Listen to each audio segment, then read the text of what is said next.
let me say, a word in defense of reason in dialogue with faith. Because faith is that proof. Faith unites us to that substance. But reason, in order to realize its full potential, needs the horizons revealed by and truths contained in the faith. And not just any faith, but the Catholic faith.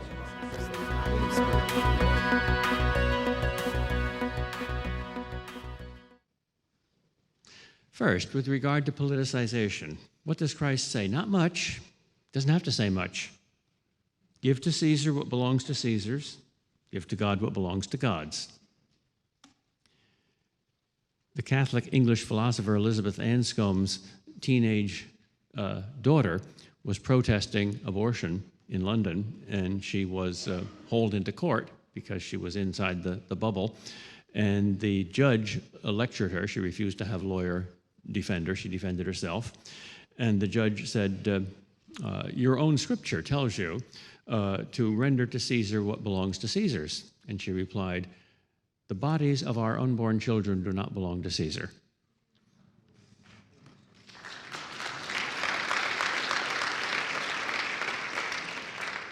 What does belong to Caesar?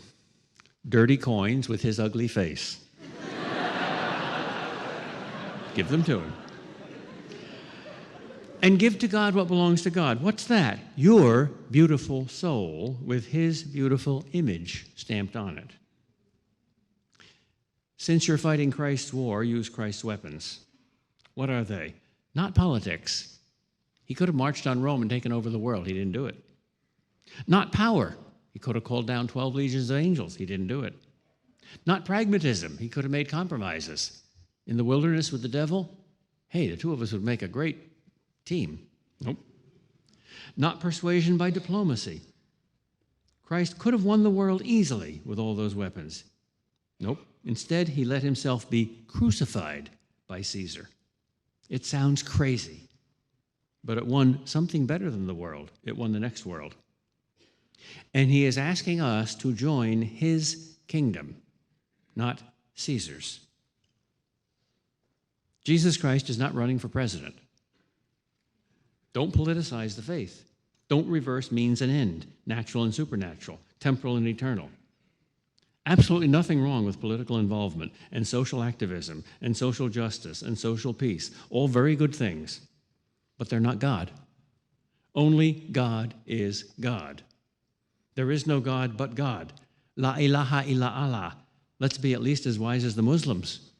Let's remind ourselves of the first and greatest commandment at least 5 times a day, as they do. Of course, they've forgotten the whole thing about Caesar. What were Christ's weapons, if not politics? Only 2. Truth and love. Why? Because that's all God is made of. The Trinity is not a political system. It's a family. And so is the church. Politics, in the end, has to be based on force. On soldiers, cops, and lawyers. Those 3 will be out of a job in heaven. Second, stop the happy talk. You're at war. Shut up and fight. Or preach the gospel, use words when necessary. Fight with words too. But fight with verve and joy and gladness, because this war against the principalities and powers of wickedness in high places is the one absolutely just and therefore absolutely beautiful war in the universe. Hold your head high. It is a glorious war. If you can't believe that a war can ever be glorious, reread St. Paul. Reread Tolkien. You're in that book. Real life is in that book. That's not myth, that's truth.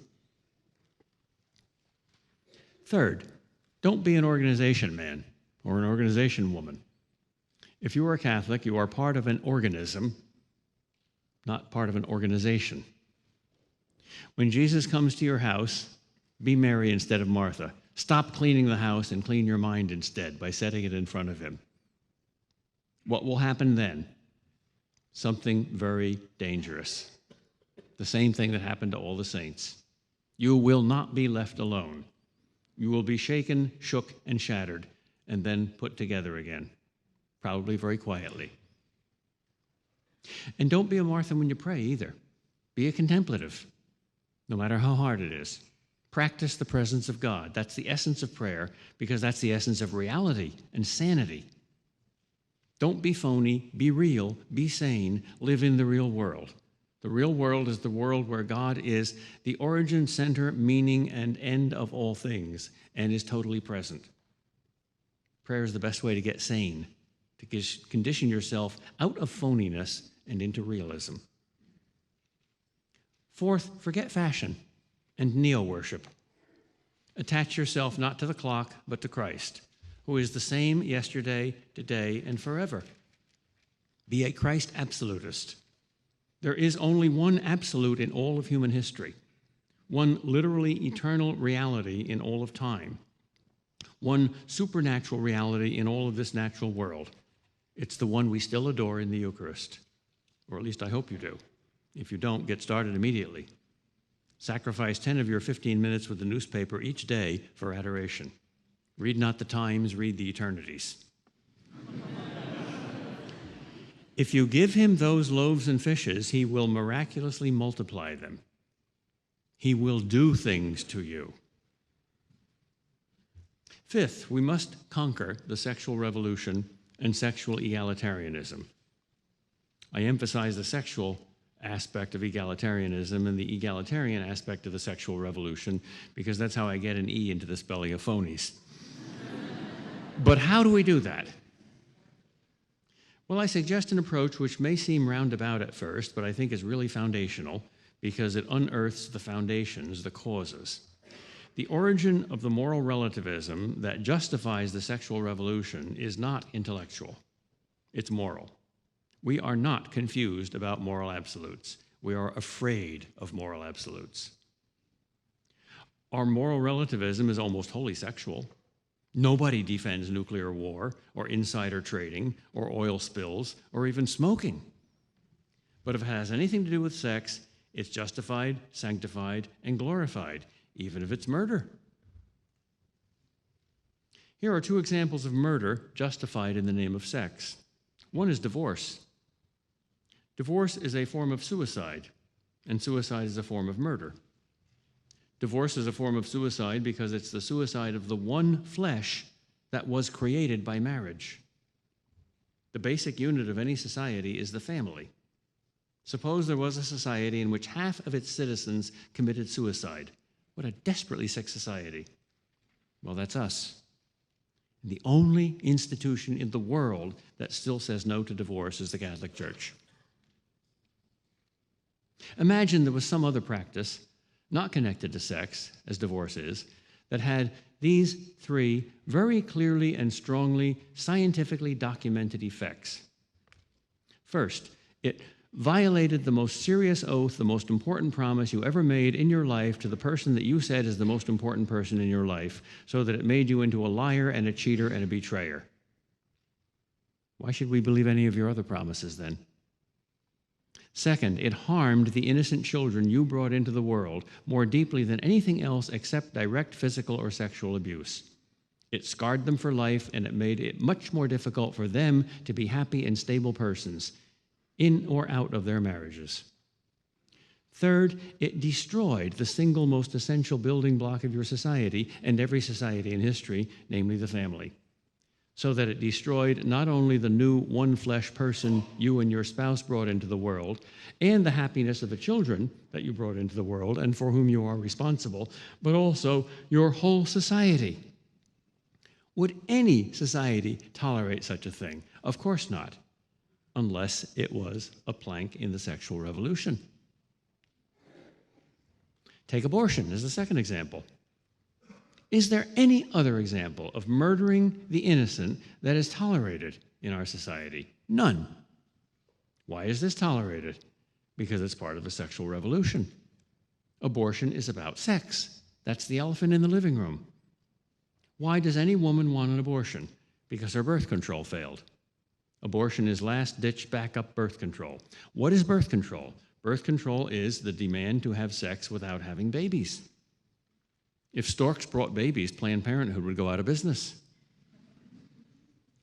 Every single issue on which there is dissent in the church today is about sex. Feminism, inclusive language, homosexuality, contraception, abortion, fornication, divorce and remarriage, all dissent is about sexual morality. Every argument I have ever had with moral relativists has always come down to that issue in the last resort, 100% of the time. Well, no society of moral relativists has ever survived in the entire history of the world. The real terrorist threat to our society is the dictatorship of relativism. And the origin of moral relativism is the sexual revolution. So what is the answer to the sexual revolution? I'm not going to tell you what my answer is. I'm going to tell you what God's answer is, because God provided one, just as he provided new insights and new creeds for every heresy in history. It's called the theology of the body of Blessed John Paul the Great. Reading that today is like reading Augustine in the 5th century, or Aquinas in the 13th century, or the Council of Trent in the 16th century. It's the big picture, the heavenly truth about sex. It's the plug in the dike of our society that is cracking. 6, don't be a yuppie, be a saint. You're not part of the kingdom of this world, you're part of the kingdom of heaven. Learn the moves of your Lord. John describes him as full of grace and truth, like a Michael Jordan layup. Learn his moves. Follow them. Forget yourself. Turn your eyes away from yourself and your problem. Keep them on Jesus. Do what he does. Give, sacrifice, love. It's a secret of joy. Try it, you'll like it. And you won't need Alka-Seltzer. There's two kinds of love, of course. There's charity and cupidity. There's giving and getting, agape and eros, love and lust. Selfishness seems to be the way to happiness, but it's really always the infallible and inevitable way to misery. For the very same reason, self-sacrifice out of love seems to be the way to misery, but it's really the guaranteed way to joy. Try it, you'll like it. Experience the thrill of sacrifice. Of course, if you can't do that out of love, don't do it at all, because then it won't give you joy. If you can't give cheerfully, don't give. The Lord blesses a cheerful giver. Why are Muslims growing faster than anybody else in the world today? I think our own scriptures give us the embarrassing answer. Because God promised triumph over both natural and supernatural enemies to all those who obey his will and his law, and he promised defeat to all those who disobey. If Christians continue to abort, contracept, divorce, fornicate, sodomize, dishonor, and lie more than Muslims do, Muslims will conquer the Christian world. Of course, they murder a little more often than we do. No, they don't. How many terrorist murders have there been in the last year? Oh, a couple hundred, couple thousand? How many abortions have there been in our society in the last year? 1 million? Oops. Big oops. Short act of contrition. The competition with Islam is not about oil or about money or about political power or even about terrorism or even about nuclear bombs. The deepest competition with Islam is about saints. The religion with the most saints will win the world. That always happens. That's how we won it once. And that's how we lost it. And that's how we must win it again. The way to become a saint is very easy to understand and very hard to do. It's simply to give God absolutely everything. T.S. Eliot defined being a Christian as, quote, a condition of complete simplicity costing not less than everything. Everything. Start with the mind, because all that we are is made of our thoughts. Sow a thought, reap an act. Sow an act, reap a habit. Sow a habit, reap a character. Sow a character, reap a destiny. So St. Paul tells us to take every thought captive to Christ. That's where it starts. 7th, don't be spiritual, be saintly. Understand who our real enemy is, evil spirits. Not just psychological miseries or maladjustments, not just false ideologies or philosophies. And the colonies of our enemy in our own souls are our own sins. Those are our two enemies, devils and sins. Every sin is a drop of blood drained like Dracula from the mystical body of Christ. Every act of love is a drink of cold water given to every thirsty soul in that body. There are no victimless crimes. We help or harm the spiritual health of every single soul in that body, that is, every single person in the world, by every single thought and choice that we ever make. The salvation of all is dependent on the sanctity of each. The more you love your neighbor, the more likely it is you will see him in heaven. So simply put, be real. Don't be a phony. Be a saint. It's the only way to win, the only war worth winning.